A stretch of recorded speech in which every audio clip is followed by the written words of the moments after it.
A propósito del ciclismo internacional, el Tour de Francia, pues tenemos a Andrés Páez. ¿Quién es Andrés Páez para la gente que no lo conoce y en nuestro canal de YouTube de Zona Bien TV? Nicolás, saludo para usted, para todos los amigos del canal de YouTube. Yo soy un De periodista Zona Bien. deportivo, ejerzo hace unos 21 años esta carrera. Inicié en el mundo del fútbol y del fútbol de salón en la radio y después tuve un salto a la televisión. Actualmente trabajo en Red Más Noticias presentando la sección deportiva y me he involucrado mucho en el área del ciclismo hace ya unos 7, 8 años y en este momento comento carreras con Señal Colombia, con Claro Sports México y bueno, donde salga trabajito estamos ahí trabajando siempre otros deportes. También el área de los deportes olímpicos me interesa mucho y he tenido muchas oportunidades.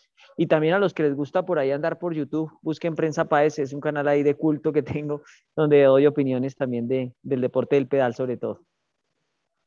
Bueno, Andrés, ¿cómo es eso? Porque yo cuando nos conocimos hace mucho tiempo en radio, estaba en todo lo del fútbol, microfútbol, y es uno de los pocos periodistas que hace ciclismo y atletismo. Cuéntenos esa experiencia, porque muy pocos periodistas practican el deporte como tal y se mantienen en forma, por eso ustedes lo ven con tantos años y se ve muy joven. Las ojeras de panda sí la tenemos todos los periodistas porque eso sí trasnochamos mucho.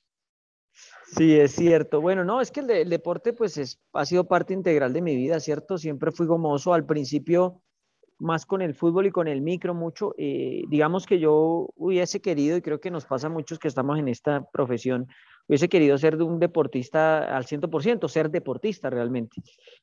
Pero pues las cosas no se dieron, digamos que a veces uno escoge un deporte y ese, aunque a uno le encanta, de pronto uno no tiene el talento como para hacer la diferencia, van pasando los años, en otro caso falta disciplina, bueno, una cosa a la otra. Cuando ya vi que no iba a ser futbolista profesional, dije, ¿qué es lo más cerquita que puedo estar de un camerino? ¿Qué es lo más cerquita que puedo estar de todo ese mundo? Y era ser periodista deportivo. Y por esas cosas que tiene la vida, por la forma en que me fui enrolando con cosas muy culturales al final de mi bachillerato y del inicio de mi época cuando presté el servicio militar, pues dije, puede que me vaya bien hablar con la gente y me inscribí a estudiar periodismo deportivo. Y ahí comenzó la carrera porque pues se me daba y estaba cerca del deporte, lo cual era una inspiración permanente. Y siempre muy hincha de Millonarios, entonces al principio ir por el fútbol, pasar de hincha a periodista, pues es una experiencia bonita, no es fácil, pero uno sigue yendo al estadio, uno sigue viendo los partidos, bueno, y se va madurando pues ya de la parte profesional. Y el ciclismo y el atletismo fueron como el lado B de mi vida, digamos, después de que jugaba fútbol y micro todas las semanas, yo como hasta los 33, 34 años jugaba en 4 o 5 equipos al tiempo, lo que tenía era uniformes, el sábado y domingo salía a 7 de la mañana, volvía a 8 de la noche, jugando 3, 4 partidos el fin de semana, y pues me iba relativamente bien, pero ya me di cuenta que uno, ya el rendimiento no era el mismo y dos, los tiempos con la familia eran diferentes, ya de pronto uno quiere hacer más sus cosas independiente, entonces como que empecé a explorar deportes individuales y encontré que se me da bien el atletismo, que se me da bien el ciclismo y por eso me dediqué en la práctica personal a esas disciplinas y curiosamente se fueron dando oportunidades profesionales como periodista en esas áreas, entonces fue ya más fácil ir al casting cuando se presentó para involucrarme en el seguimiento del ciclismo y al tener uno el conocimiento de la experiencia, pues se facilitan muchas cosas. Entonces, digamos que fue el lado B de mi vida que ahora experimento muy bien con deportes individuales. Es más difícil comentar el ciclismo o practicarlo porque lo hemos visto en diferentes rutas de Colombia haciendo ciclismo. Ah, no, practicarlo. Practicarlo seguro que es más difícil. No, no, no cabe duda. Uno, para datearse, para documentarse, uno está sentadito en casa y tiene tiempo. Los que practican de verdad el ciclismo se tienen que sacrificar muchas, muchas, muchas horas y de todas maneras usted no tiene día fácil. El que gana igualmente llega al límite siempre de sus fuerzas, ¿no? Es mucho, mucho más difícil la práctica. Bueno, entrémonos ahora sí de lleno al ciclismo. ¿Por qué el auge de los colombianos en el ciclismo? En la actualidad tenemos a Rigoberto Urán, Nairo Quintana, Sergio Higuita, el mismo Egan Bernal que ya ganó el Giro de Italia y el Tour de Francia.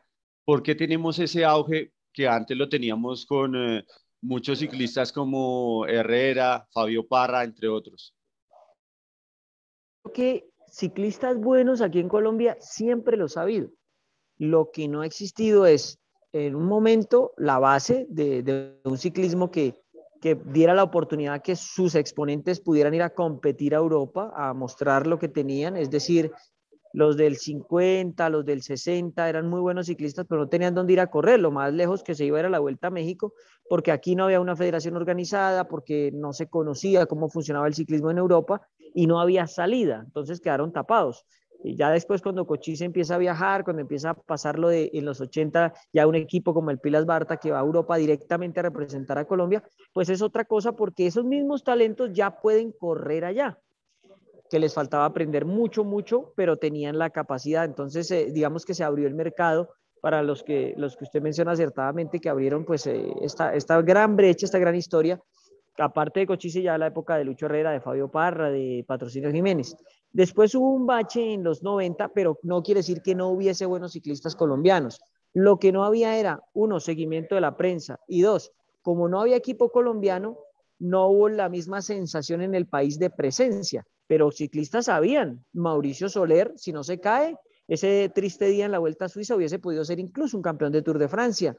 El Gato Cárdenas ganó etapas en el Giro, en la Vuelta a España. Freddy González ganó 2 veces la montaña del Giro. Santiago Botero fue campeón mundial de contrarreloj. Le ganaba a Armstrong en las cronos a veces en el Tour de Francia. Víctor Hugo Peña fue líder de un Tour. Y así hubo una historia grande. Lo que pasa es que no había el seguimiento, no había la atención y quizá no se comprendía cómo es esto de las carreras en Europa y qué puede significar cierta figuración. Como no había ese aparataje detrás, tampoco había un soporte, entonces los colombianos que llegaban allá llegaban a ser gregarios y no tenían la oportunidad de pelear las carreras como se tiene ahora. Bien, ¿cómo se reactiva esto? Cuando hay otra apertura de mercados, cuando vuelve a abrirse la posibilidad para los colombianos y cuando aparece un monstruo como Nairo Quintana que volvió a hacer las cosas bien. El éxito de Nairo para romper ese camino que había de que los colombianos tenían que ser gregarios porque no había un interés de esta parte del mundo directo hacia el ciclismo, sino más allá de quienes estaban directamente involucrados, fue que Nairo, llegando como cualquiera a ser gregario en el Tour, resultó siendo el líder del equipo porque ganaba etapas, porque era el mejor. Él rompió el paradigma. Y después viene ya la aparición de toda una generación que es muy buena y que ya tuvo más roce en Europa. Por contarles algo, por ejemplo, ya un corredor de los 80, de los 90, para irse a un equipo europeo, tenía que tener 25, 26 años, haber probado mucho y ahí sí se lo llevaban. Faltaba un poco el conocimiento de cómo correr. Estos otros jóvenes, Nairo, Esteban Chávez, Superman López, ganaron el Tour del Avenir y se engancharon en Europa desde los 20 años, algunos desde antes. Egan Bernal corre y vive en Europa desde los 18. Eso hace una gran diferencia para que puedan correr. Entonces apareció esta generación y luego ya el mencionado Egan, que es un monstruo diferente. O sea, en Bélgica hay miles y miles de ciclistas, pero como Merckx, uno. En España han nacido miles y miles de ciclistas con toda la organización que ustedes quieran, pero como Contador o como Endurain o como Perico Delgado, nada más ellos. En Francia lo mismo, no han tenido dos y no. En Colombia tenemos a Egan Bernal, que es un corredor con ese perfil. Nairo lo fue en su momento, quizá pueda todavía pelear alguna gran carrera, y los demás son excelentes, pero no llegan a ese nivel. Entonces ya lo de Egan es otra cosa diferente que yo creo que está fuera de concurso. Los demás hacen parte de un proceso de apertura del mercado donde estos corredores buenos ya pueden llegar más rápido, aprender más y demostrar lo que son. Andrés, ¿qué le ha faltado a Rigoberto, que estamos en el Tour de Francia, para ser primer lugar? Porque en el 2017 fue segundo lugar también, entonces sabemos que ahorita está más complicado porque está a 5 minutos, pero vienen las etapas de montaña. ¿Qué probabilidades tiene ese a Rigoberto, Sergio, o los que más cercanos están? No, claramente que ya si pensamos en una clasificación general del Tour, la carta sería Rigoberto Urán, porque el corredor que venía mejor proyectado por condiciones, por estado de forma, por equipo, era Miguel Ángel López, y en esas etapas locas del inicio de la carrera se dejó 5 minutos y ya no hay mayor cosa que hacer, ¿no? Ya él va a buscar etapas. Nairo desde el principio advirtió, hoy estamos hablando, cuando ha terminado la etapa 7 perdió 16 minutos, eso a nadie lo tiene que sorprender, él advirtió que se iba a quedar para buscar etapas y no les extrañe que la etapa 8 o 9 la gane Nairo Quintana, pero no va a estar dentro de la disputa. Rigo, porque Rigo es un corredor que sabe muy bien moverse en el pelotón, tiene la experiencia y tiene la categoría, pero el estilo de Rigoberto Urán para correr este tipo de eventos nunca ha sido el de proponer. Es difícil encontrar, más allá, yo creo que de la fuga de cuando fue subcampeón olímpico en los Olímpicos de Londres, ver a Rigoberto Urán en una fuga, eso es muy escaso. Él es un corredor que va a la rueda de los mejores, que sostiene y si tiene la posibilidad aprovecha, pero él no es el que primero ataca. Nunca lo ha hecho y difícilmente lo va a hacer ahora. Y como ha perdido algún tiempo, va a estar muy complicado que en esa carrera por eliminación que él propone logre hacerlo un poquito más, porque él no es el más escalador de todos, resiste muy bien. Él es un corredor de una cualidad que se acomoda a diversos terrenos, pero no es el máximo escalador. Entonces, esperar que Rigo ataque la montaña, yo no creo. Esperar que vaya a rueda de los mejores, sí. Y si se van quedando, él va a seguir creciendo. Y otro detalle, él siempre ha preferido, como empresario que es, ¿cierto? Ser cabeza de ratón y no cola de león. Entonces, él ha estado en los equipos donde le dan su importancia. Si va a llegar a un equipo muy grande, pero no va a tener oportunidad, él prefiere no ir. Entonces, cuando está peleando una carrera, ¿qué le falta? Equipo, porque han apostado por que él trate de hacer las cosas por su cuenta. Bueno, aparte de eso, ¿qué otros ciclistas pueden no solamente en el Tour de Francia, sino en la Vuelta a España? Porque Egan Bernal descansó este Tour de Francia para poder apostar a la Vuelta a España, que es la única carrera grande del ciclismo que le falta en su palmarés. Sí, claro, Egan se convierte de una vez en un aspirante a la Vuelta a España, aunque ahí compartirá jefatura de equipo con Adam Yates, ¿no? Que también se ha reservado y le prometieron ir a liderar el equipo en esa carrera, pero Egan es tan bueno que la carretera puede acomodar mucho las cosas. Miguel Ángel López seguramente si sale bien del Tour, si no hay caídas, si nada, si no, es solamente la afectación deportiva, lo va a intentar en la Vuelta a España, el Movistar va a ser local, va a tener una mayor posibilidad de ahí de lucir. Serían los dos corredores colombianos más proyectados a pelear la general de la Vuelta. Nairo no puede ir porque el arqueano está invitado. Esteban Chávez ese doblete Tour Vuelta complicado, aunque seguramente lo pongan porque ya doblaron a Simon Yates que estuvo en el Giro y ahora está en el Tour de Francia. Y ya yo creo que para pensar en ganar la general está difícil. Y yo les digo una cosa, tenemos una excelente generación, pero corredores que peleen el título de las carreras, realmente son muy pocos los que hay. Y no solamente en Colombia, en el mundo entero.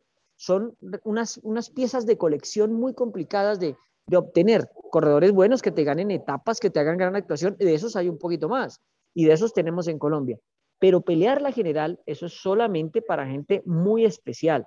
Y Colombia tiene tres: Nairo, Miguel Ángel López, que le ha tomado un poco la medida de eso, aunque en los últimos años no ha conseguido lo que en algún momento hizo en el Giro y en la Vuelta, y a Esteban Chávez cuando se le dan las oportunidades. Fuera de concurso, Egan Bernal. Como les he dicho, Egan Bernal es otra cosa. Bueno, ¿por qué se dice que hay algunos ciclistas que hay ganadores de etapa y ganadores de Tour? Que es algo que nos estaba explicando aquí hace algún momento. Bueno, lo que pasa es que, y también eso se puede guiar hacia algo que vimos, por ejemplo, en la etapa 7, que ha pasado muy poco del Tour de Francia, que era una etapa de 249 kilómetros, donde hubo corredores como Mathieu Van Der Poel, como Wout van Aert, como Jasper Stuyven, que fueron a la victoria de etapa. Es gente que sabe vaciarse, esforzarse, entregarlo todo un día, pero al día siguiente sacrifica. Si está en una carrera por etapas, pierde tiempo al día siguiente. Si son especialistas en clásicas, las clásicas son ese día y no más. Descansan 3 días y va a la otra, y va a la otra a la otra semana, como se organizan los eventos de primavera. Un día muy extenuante, salvaje, como los mundiales de ruta, como la prueba de gran fondo en carretera de los Olímpicos, pero ese día vas a muerte. Tienes que ser resistente, muy potente, y tienes que ir a por todas. En cambio, el que gana las pruebas por etapas aprende a dosificar el esfuerzo. Hoy gasto un poquito, hoy gasto otro poquito más, hoy voy con todo, hago daño, vuelvo y me regulo. Y aprender a jugar con eso dentro del cuerpo y dentro de la psique, porque hay ataques, hay presión de los rivales, hay presión de los medios, hay necesidad de dar resultado al equipo. Es muy poco el que aprende a llevar esa presión. Es ese líder que siempre está rodeado. ¿Por qué? Porque pueden pasar muchas cosas durante tantos días. En cambio, el otro, el que gana etapas o clásicas, se defiende por sí mismo, es un guerrero, pero ese día, al día siguiente puede que ni siquiera el equipo cuente con él porque ha entregado mucho de sí en el otro momento. En cambio, el líder de las carreras por etapas de 1 o 3 semanas tiene que estar todos los días bien. No puede cometer errores, no se puede caer, no puede fallar y cuando tenga la oportunidad aprovecharla al máximo, pero para manejar eso hay que ser muy completo, por eso son muy poquitos. Bueno, ¿qué ha sucedido con los equipos colombianos? Porque se quedaron equipos, pero a pesar de eso, la pandemia ha tocado no solamente en Colombia, sino en muchos países de Latinoamérica y el mundo, todos esos patrocinios de los equipos de ciclismo, por ejemplo, en el caso de Colombia. Sí, claro, el ciclismo colombiano está muy golpeado. Básicamente, lo primero, la ausencia de carreras, ¿cierto? Un calendario que no solamente por la pandemia, se agravó la situación en la pandemia, pero creo que el reclamo del ciclismo colombiano es que el calendario es un calendario incompleto, es un calendario muy cortico, es un calendario que se diseña, no sé, se agrupan 3, 4 carreras importantes en 2 meses y pasan otros 2 meses sin que haya evento. Es un calendario al que le falta creatividad porque las etapas son las mismas en todas las carreras, no se generan otras opciones. Cuando llega gente con propuestas nuevas, la federación como que no copia mucho. A los que organizan en carreras pequeñas, muchas veces les toca hasta cancelarlas porque las vías que se supone que uno paga el peaje es para que las mantengan, pues parece que son propiedad del concesionario y no las prestan. Son una cantidad de factores que socialmente perjudican y que se agravaron con la pandemia para el sostén de los equipos, porque finalmente la promoción de las marcas patrocinadoras es el objetivo de esas carreras. Al verse tan cortado el calendario, pues lógicamente también se ven cortados los presupuestos y además los ciclistas han tenido que negociar. Ya no pueden cobrar un contrato anual, sino están cobrando por mes o por carrera y mientras tanto entrenan por su cuenta. La pandemia ha perjudicado, pero el problema de fondo es cómo está organizado el calendario y cómo se le da cabida a las otras categorías. El calendario juvenil es muy, muy básico y el calendario para las damas es extremadamente básico. Para que un corredor, por eso les decíamos que se maduran los corredores colombianos para llegar a una gran vuelta, para llegar a dar el nivel, porque les toca irse a vivir a España, a Francia, a Italia, 2, 3 años mientras cuajan en ese calendario y ahí sí, corriendo aquí en Colombia es muy difícil. Yo comparo mucho el ciclismo con el atletismo porque le hace falta mucho apoyo, porque por ejemplo, Katherine Ibargüen le tocó irse fuera del país para poder sacar o obtener esas medallas que ha obtenido en los Juegos Olímpicos. ¿Qué deportista en el ciclismo, digamos, tiene una proyección que uno lo ve, puede ser el nuevo Nairo, el nuevo Rigoberto Urán, el nuevo Egan Bernal o similar?